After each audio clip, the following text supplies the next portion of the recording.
नैतिकता का जंगल राज। नमस्कार मित्रों, मैं अंकेश आप सभी का स्वागत करता हूं अपने YouTube चैनल सैफरन ट्राइबल में। आशा है आप सभी लोग सकुशल होंगे और आप सभी की मंगल कामनाओं के साथ चलिए शुरू करते हैं आज का ये अंक।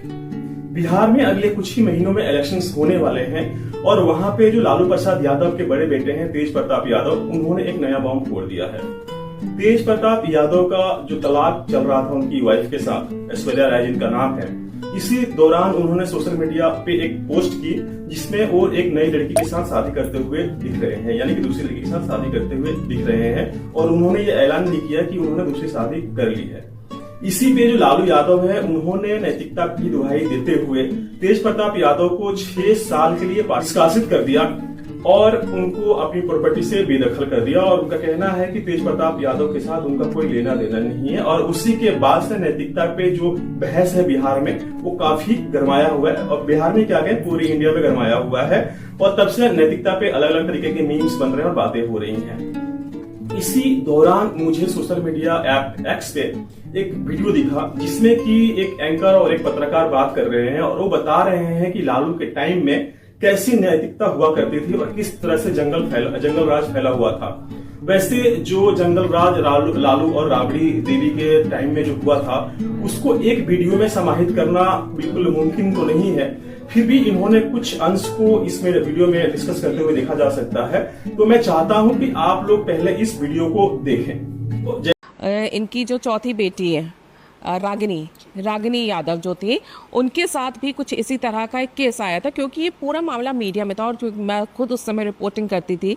अभिषेक मिश्रा करके एक लड़का था जो कि रांची के बिरला इंस्टीट्यूट में इंजीनियरिंग कर रहा था, जहाँ से रागिनी भी अपना ये इंजीनियरिंग कर रही थी। उसकी वाटरफॉल में डेथ हो जाती है जिसपे जो डॉक्टर एस.सी. मिश्रा, अभिषेक मिश्रा के पिताजी जो राम मनोहर लोहिया में डायरेक्टर थे उस समय, उन्होंने ये आरोप लगाया कि उसकी हत्या की गई है क्योंकि वो रागिनी के साथ दोस्त था, रागिनी का क्लोज फ्रेंड था। उसे लेकर काफ़ी बवाल उठा था क्योंकि मीडिया में सारी बात हुई थी। मैंने खुद डॉक्टर एस.सी. मिश्रा का इंटरव्यू किया था। उन्होंने कहा था मैं अंतिम समय तक अपने बेटे के न्याय के लिए लड़ाई लड़ूंगा, लेकिन उसके बाद क्या हुआ ये हम सब जानते हैं। आज उनकी कहीं और शादी हो चुकी है और इस बात को इसलिए उठाना आज पड़ रहा है क्योंकि परिवार में ये पहले भी होता रहा है। अभिषेक मिश्रा की पोस्टमार्टम रिपोर्ट के लेकर सवाल उठे थे। उनके पिता तो खुद एक डॉक्टर थे, उन्होंने भी ये कहा कि पोस्टमार्टम रिपोर्ट के साथ छेड़छाड़ की गई है। ये बताया कि वो डूब के मर गया लेकिन उसके शरीर पर चोट के निशान थे। एक बड़े राजनीतिक परिवार से, वो भी लालू परिवार से, शायद लोहा लेना उनके लिए मुश्किल था। उन्होंने अपना इकलौता बेटा गंवाया था। क्या वहाँ तब भी बात ही उठी थी जाति की राजनीति है, वो मिश्रा है और ये रागिनी का ये यादव है और लालू की बेटी है। ये कोई पहली बार नहीं है। लालू प्रसाद यादव के परिवार में उनके बच्चों के साथ ये जुड़ा रहा है। तो आज अगर तेज प्रताप यादव के साथ ऐसा होता है या लिव इन रिलेशन में होता है तो सवाल ये ही उठता है कि किस नैतिकता की बात कर रहे हैं आप। अगर पूरा इतिहास देखें परिवार को लेकर, परिवारवाद को लेकर, लालू के जो केस है, जो रागिनी का केस हुआ था, वो अचानक से जो दब गया, उसको लेकर आप क्या कहेंगे? वो फिर से चर्चा में आ गया। इनफैक्ट मैं भी देख रहा था कुछ जगहों पे उस पर बात हो रही थी। इंटरेस्टिंगली मैं भी उस समय उसी कॉलेज में पढ़ रहा था जब ये घटना हुई और मैं सेकेंड ईयर में था जब ये घटना हुई। और जैसा आपने सही कहा, ये लोग रांची के पास एक दशम फॉल है, अभिषेक मिश्रा, रागिनी और उसके 2 दोस्त और थे। ये लोग सब वहाँ पे जो भी पिकनिक मनाने गए हुए थे और फिर खबर आती है कि अभिषेक मिश्रा की डूबकर मौत हो चुकी होती है। बाकी जो 3 लोग और थे उन्हें तुरंत सीएम हाउस रांची में लाया जाता है। उस समय मधु कोड़ा सीएम होते हैं रांची में और फिर आनंद फानन में कह दिया जाता है कि डूबकर उनकी मौत हो गई है। बात आती है कि न्यायिक जांच कराई जाए, उनके पिता भी मांग करते हैं, लेकिन फिर किसी प्रकार से मामला दब जाता है और अंततः उसे वो कह दिया जाता है कि ये डूबकर मरने से मौत हो गई है। सच्चाई किसी को नहीं पता है, लेकिन ये फाइनल जो वर्जन है यही है। लेकिन इसके अलावा भी आप देखेंगे कि बहुत सारे ऐसे इंस्टेंसेस हैं जिसमें क्लैरिटी है, डाउट तक नहीं बचा है। आप उनके जितने बच्चों को देखेंगे, अगर उनका इतिहास उठाकर देखने लगेंगे तो किसी न किसी मैटर में जिस नैतिकता की बात कर रहे हैं उन्होंने नैतिकता को तार तार कर दिया है। आप सबसे बड़ी बेटी को उठा लीजिए, मीसा भारती को उठा लीजिए। मीसा भारती डॉक्टर कैसे बनी ये बिहार में हर किसी को पता है। मीसा भारती ने कभी कोई एंट्रेंस एग्जाम क्रैक नहीं किया मेडिकल का, लेकिन अब उनको डॉक्टर बनने का मन था। तो लालू जी ने उस समय जमशेदपुर में MGM मेडिकल कॉलेज एक है, MGM मेडिकल कॉलेज में लालू जी ने उनको एडमिशन करा दिया टिस्को कोटा पर। टिस्को कोटा क्या था कि जो टाटा स्टील के एम्प्लॉयज हैं उनके बच्चों के लिए कोटा होता था एमजीएम मेडिकल कॉलेज में। उस कोटा पे इन्होंने एडमिशन करा दिया, जबकि खुद लालू या राबड़ी कोई टाटा के एम्प्लॉय तो थे नहीं। वहां पे एडमिशन करा दिया इन्होंने। 1 साल उन्होंने वहां पे पढ़ाई की और उसके बाद उनको ट्रांसफर करा दिया पीएमसीएच, क्या कहते हुए कि वहां पे उनको सुरक्षा का खतरा है। तो सिक्योरिटी कंसर्न्स के कारण वो पीएमसीएच आ जाती है। पीएमसीएच में उन्होंने अपनी मेडिकल की पढ़ाई पूरी की। सबसे हास्यास्पद और इंटरेस्टिंग, वो पास कर जाती, नॉर्मली डॉक्टर बन जाती, तब भी ठीक था। वो मेडिकल, वो जो एमबीबीएस का एग्जाम टॉप करती हैं पीएमसीएच में रहते हुए। मतलब या सेकंड करा देते, थर्ड करा देते, तब भी थोड़ा लगता। वो टॉप कर रही है, उनकी मदर सीएम है और पीएमसीएच में टॉप कर रही है। तो सोचिए कितना ज्यादा हास्यास्पद है। यही मीसा भारती, इनफैक्ट आपको याद होगा 5-7 साल पहले इन्होंने एक फोटो डाला सोशल मीडिया पे, हार्वर्ड में इंडिया कॉन्फ्रेंस में लेक्चर देते हुए, और जस्ट कुछ ही घंटों बाद हार्वर्ड का क्लैरिफिकेशन आ गया कि नहीं, ये इनवाइटेड यहाँ नहीं थी, इन्होंने तो बस एक ऑडियंस का टिकट खरीद के यहाँ पे बैठी हुई थी। वो जब प्रोग्राम खत्म हुआ तो वो डायस पे जाके उन्होंने बाइक के साथ एक फोटो खिंचाई और सोशल मीडिया पे डाल दिया।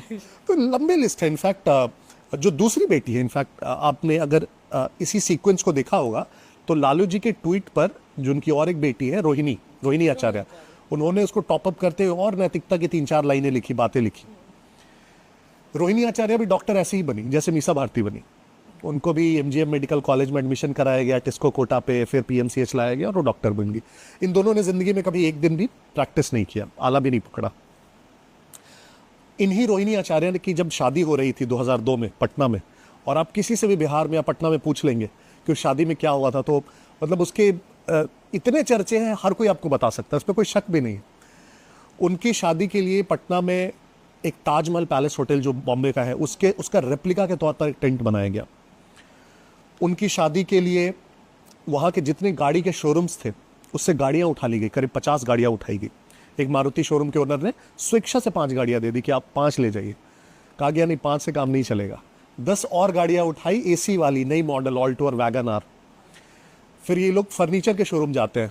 राबड़ी देवी के बड़े प्रसिद्ध भाई थे साधु और सुभाष यादव, अभी भी, अब तो खैर अनबन है। हाँ, तो साधु और सुभाष यादव फिर फर्नीचर के शोरूम गए, 100 सोफा सेट्स और जो प्लस चेयर्स एकदम होते हैं वो उठा के लेके आए कि पंडाल में लगाना है, वो लेके आए।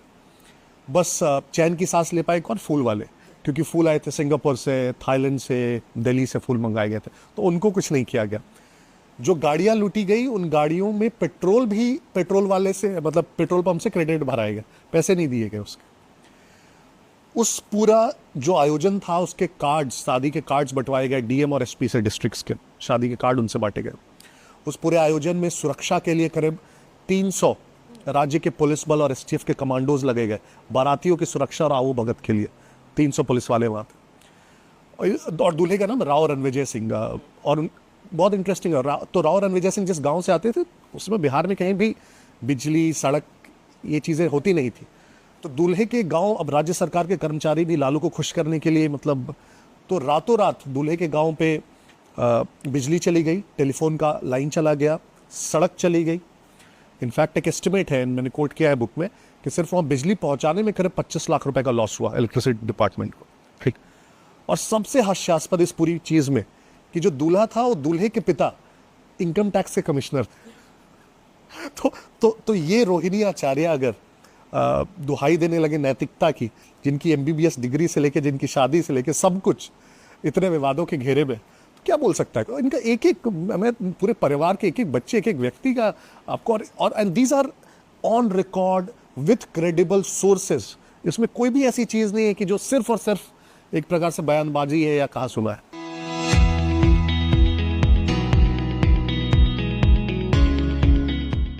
जैसे कि आप लोगों ने इस वीडियो में देखा कि कैसे एक एंकर और एक जो व्यक्ति हैं वो लालू के जंगल राज के बारे में बात कर रहे हैं, उनके परिवार के बारे में बात कर रहे हैं कि नैतिकता की बातें अगर ये परिवार करती है तो बहुत ही बेईमानी लगती है।